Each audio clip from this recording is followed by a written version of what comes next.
After all the excitement of the last few days with UFOs being shot down all over the place, whatever they ultimately turn out to be, it's important to focus and to remember that the U.S. government regularly fires on UFOs. And I'm talking real UFOs, anomalous craft, non-human vehicles, whatever they are, the U.S. government fires on them, and they fire on us.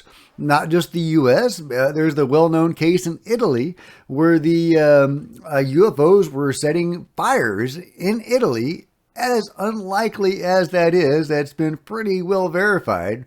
And a helicopter went out to check it out, a government helicopter, and a UFO blasted it with a laser and shot it down. Nobody was hurt, but that just goes to show that there is an ongoing conflict going both ways. Well, don't take it from me, though. Let's listen to Jeremy Corbell to see what he says about it. By the way, of course, I'm Jack. Get in here. This is Cosmic Road. I talk about UFOs and the paranormal. Please hit like. Please subscribe. Hit the bell to be notified of future videos. Please share this video on social media. And please join me on Facebook and Twitter. See the links below. And comment below as I'm going through the story. All right. Here's Jeremy. Let's see what he has to say. But I will tell you this. As of just a couple weeks ago, I am directly knowledgeable about the fact that our Air Force sometimes engages kinetically, which means fires upon what we know to be UFOs. But the other problem is sometimes we don't. And how they determine that is a problem. A lot of this UFO information is not going up the chain of command as it should be. And that's why people are providing me video. But I will tell you this. As of just a sometimes we don't fire on them. Sometimes we work with them. Sometimes we escort them. And many people have seen our aircraft escorting UFOs. Oh, what's that all about? In fact, there's even a few videos of that. When I find one, when I refine one, I'll share it with you. But yeah, so we have been firing on these things for a long time, and they have been firing on us. This has probably been going on since we have been aware of them. In fact, that's why a lot of people think that they had the flyover of Washington, D.C. in 1952, that there was a policy of shooting at these things whenever pilots would see them. UFOs didn't really appreciate that, so they did a flyover of D.C., said, hey guys, we're not real big fans of this policy you've got. Let's talk. And then that led to the meeting with Eisenhower and ultimately working with some of the beings. And that led to the ARVs and the human-flown UFOs of the 1960s. And, who knows what in the world they have done since then. But yeah, so that is one version of possible events. But there are so many whistleblowers that have come forward, both within the military and outside of the military, that have talked about seeing U.S. jets firing upon UFOs, not just in our country, but outside of our country. That's just a thing that happens regularly. And, what would that look like? If only we had some footage of what that would look like. Well, here's some footage. Here's some footage. UFOs dripping something or some kind of molten liquid metal or something like that. However, now the military is seeing these things floating in the sky, so they call in an A-10 Warthog who comes in and fires a Sidewinder missile at it. Now watch what happens. This is absolutely amazing. Boom! Sidewinder hits them. Nothing. It doesn't even phase them. Doesn't even phase them. Can you? What the fuck was that? Holy. I'm on YouTube. Knock it off. Oh my God. Okay, so there we go. Check that out. Check that out. Isn't that wild? That's crazy. That's crazy. I love it. Of course, many times there have been so many cases reported where we actually did fire upon UFOs and bring them down. Even Colonel Philip J. Corso wrote about that in his foundational book, The Day After Roswell. In fact, that was the whole framing of the book, was reverse engineering alien technology recovered from Roswell and other crashes, some of which may have been caused by our own military or radar or whatever, and developing energy weapons to ultimately use against these things.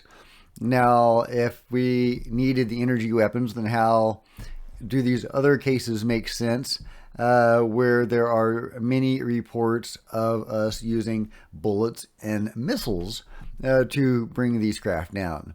I don't know. I don't have all the answers. The best answer I can give you is one experiencer explained the ships this way, that there are two force fields around these ships, an inner force field and an outer force field, and they use the outer force field when they're doing all the fantastic maneuvers.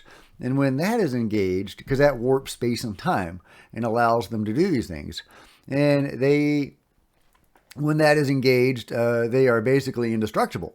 But they often have that disengaged, probably for power reasons, I would imagine, although I don't know that for a fact. That's just my supposition. So they often have that disengaged when they're in the Earth's atmosphere, just flying about normally. They only have the inner force field engaged, and that can actually be penetrated. That could be an explanation. I'm not saying that's the ultimate explanation. I don't have all the answers, but that is a possible explanation for how we are able to shoot these things down. Because make no mistake, if we have orders to fire on them, if that is a regular course of events, as Jeremy Corbell reported on, and as I've talked about numerous other times, then we must be firing on them because it has some sort of effect. We wouldn't be firing on them if it did nothing. That would just be wasting, resources, and including people, because people have, pilots have died following these orders, and some of them have vanished. So, this is serious stuff, but I just wanted to put this out there because there's been so much confusion over the last few days over these balloons and whatever they are, because, who knows ultimately? There's so many questions around these objects, whether they're balloons or aerostats or actually anomalous craft. People are talking about, bringing them down. And I thought it was important to just remind people that we actually have been shooting at real UFOs for a long time, decades and decades. And many, many people have seen this. Again, not just in America, but outside of the country as well. That's just a thing. If the story of the Eisenhower meeting and working with the beings is true, then we are working with some subset of the beings, possibly against another subset. The phenomenon is not monolithic. There's disparate pieces to it all, and there's races and factions, and if you read some of the lore and some of the material, some may follow the law of one, if you know what that is, and some pursue the path of service to self. And it could be a conflict between those two different ideologies. So, that gets into some of the weeds of all of this, but it could be an important answer to some of these questions. So I mentioned it now, and, if you're like me and you read this stuff, you're trying to make sense of it and you wrap your head around it, that could be an explanation.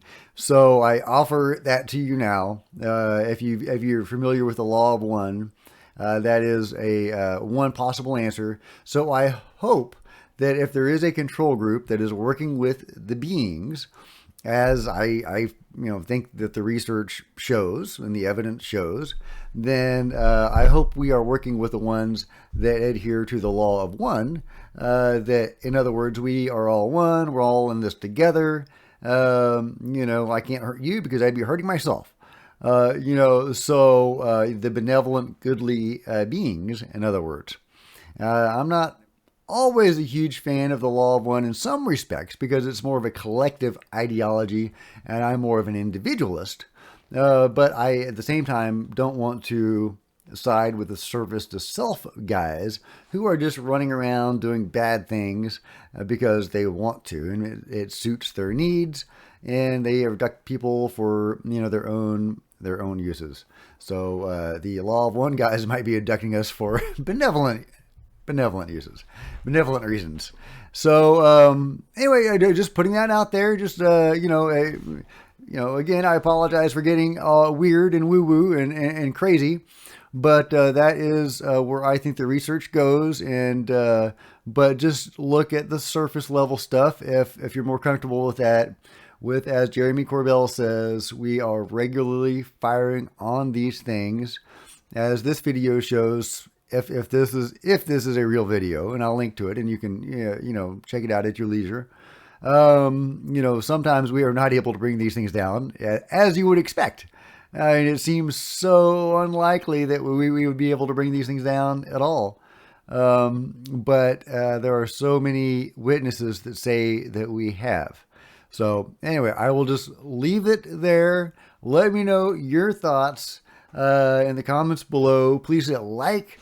Big thumbs up. I'd really appreciate it. Please subscribe and hit the bell to be notified of future videos. And anything else, join me on social media, Facebook and Twitter, links below. If you wanted to support the channel with a super thanks, that'd be great. Or PayPal links are below. All that kind of good stuff. Until next time, this is Jack with Cosmic Roads signing out.